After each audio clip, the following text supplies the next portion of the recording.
Hi hello. അപ്പോൾ നമ്മുടെ കൊച്ചിലെ യാത്രയെല്ലാം കഴിഞ്ഞ് നമ്മൾ വീട്ടിലെത്തിയിട്ടുണ്ടായിരുന്നു. സൺഡേ ആയിട്ട് രാവിലെ തന്നെ ചെറിയ ചെറിയ ചൊറിച്ചിൽ പരിപാടിയൊക്കെ കേട്ടോ. വീട്ടിൽ ഇരിക്കുന്ന ദിവസമെല്ലാം ഇങ്ങനെ ഓരോരോ വണ്ടിയുടെ ഓരോരോ പരിപാടികളായിട്ട് ഇങ്ങനെ നമ്മൾ പോവും. അങ്ങനെ നേരെ നമ്മുടെ വണ്ടി എടുക്കുന്നിടത്തോട്ടാണ് പോകുന്നത് കേട്ടോ. അവിടെ നിന്ന് വണ്ടി എടുത്ത് വീടിൻ്റെ അടുത്ത് കൊണ്ടിടാൻ വേണ്ടിയായി പോകുന്നത്. ഇതുപോലെ വണ്ടി ഭ്രാന്തുള്ള ഒരു മനുഷ്യനെ ഞാൻ എൻ്റെ ജീവിതത്തിൽ കണ്ടിട്ടില്ല. അതുപോലെ തന്നെ കേട്ടോ ഞാനും. നമ്മൾ നമ്മുടെ ശരീരം നോക്കിയില്ലെങ്കിലും വണ്ടി എന്നും കൃത്യമായിട്ട് നോക്കും കേട്ടോ, അതിനെന്തെങ്കിലും കുഴപ്പമുണ്ടോയെന്നൊക്കെ. അങ്ങനെ നേരെ വന്ന് നമ്മുടെ ചേട്ടൻ്റെ അവിൽ മിൽക്ക് കടയിലോട്ട് വന്നു കേട്ടോ. ഇവിടെ വന്ന് എന്തെങ്കിലും കഴിച്ചിട്ട് പോയില്ലെങ്കിൽ നമുക്കൊരു സമാധാനവും ഇല്ല. 2 ബൂസ്റ്റ് കുലുക്കി അങ്ങ് പറഞ്ഞു കേട്ടോ. പക്ഷേ എന്തായാലും കൊച്ചിയിലെക്കാട്ടിലും നല്ല ബൂസ്റ്റ് കുലുക്കി നമ്മുടെ ഇവിടെ ഉണ്ട് കേട്ടോ. അടിപൊളിയാ. എനിക്കെന്തായാലും ഇവിടുത്തെ ഇഷ്ടപ്പെട്ടത്. നല്ല സൂപ്പറായിട്ടുണ്ടായിരുന്നു. നല്ല ചൂടുള്ളിടത്ത് ഈ ഒരെണ്ണം കുടിച്ചു കഴിഞ്ഞാൽ ഉണ്ടല്ലോ, എന്തൊരാശ്വാസം എന്നറിയാവോ. അങ്ങനെ നേരെ വന്ന് എന്തേ പണിയെടുക്കാൻ തുടങ്ങി കേട്ടോ. പണിയെടുക്കുമ്പോൾ ഇങ്ങനെ ഞാനിങ്ങനെ അടുത്തിരിക്കണം, ഒരു സമാധാനമില്ല. ഞാൻ എൻ്റെ ഫോണുമായിട്ടൊക്കെ നോക്കിയിരിക്കും. വേർത്ത് കുളിച്ചാണ് ഇരിക്കുന്നത്, കാരണം അതുപോലത്തെ ചൂടാ. അപ്പുറത്തോട് നോക്കിയപ്പോൾ ഇതേ നമ്മുടെ മാവിലെ മാങ്ങയൊക്കെ അമ്മ പറിച്ചുകൊണ്ടിരിക്കുവായിരുന്നു കേട്ടോ. ഇഷ്ടം പോലെ ഉണ്ട്. അങ്ങനെ എല്ലാം സെറ്റാക്കി കഴിഞ്ഞ ഒരു ചെക്കിംഗ് ഉണ്ട് കേട്ടോ. മുഖമൊക്കെ ഇരിക്കുന്നുണ്ടില്ലേ, ആകെ വല്ലാണ്ടായി ചൂടെടുത്തിട്ടാ കേട്ടോ.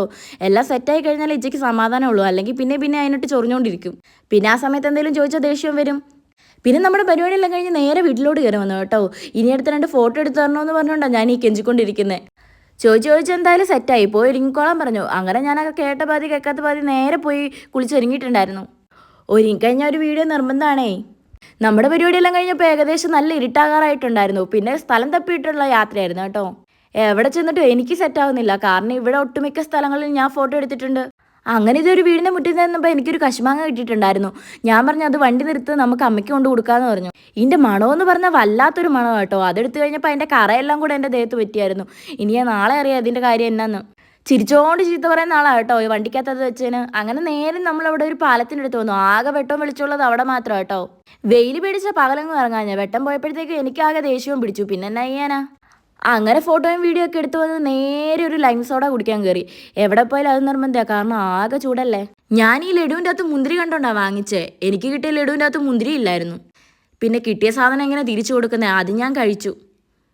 അതെല്ലാം കഴിച്ചുകൊണ്ടിരുന്നപ്പോൾ എവിടുന്നോ വെടിപൊട്ടുന്ന സൗണ്ട് കേട്ടു കേട്ടോ. ഞാനത് ഇച്ചോട് പറഞ്ഞു കഴിഞ്ഞപ്പോൾ ഇച്ച ചീത്ത പറഞ്ഞു, മര്യാദയ്ക്ക് വീട്ടിൽ പൊക്കോളാൻ. അതെല്ലാം കഴിഞ്ഞ് വന്നതേ ഇച്ച തന്നെ വണ്ടിയുടെ മണ്ട കയറ്റി കേട്ടോ. ഇവിടുത്തെ ട്യൂബ് ലൈറ്റ് പോയി, എന്തൊക്കെയോ പണിയെടുക്കാൻ വേണ്ടിയാണ് അടുത്തത്. ഞാൻ പിന്നെ അതിൻ്റെ മുകളിലൊക്കെ കയറി അതെല്ലാം സെറ്റാക്കി കൊടുത്തു കേട്ടോ.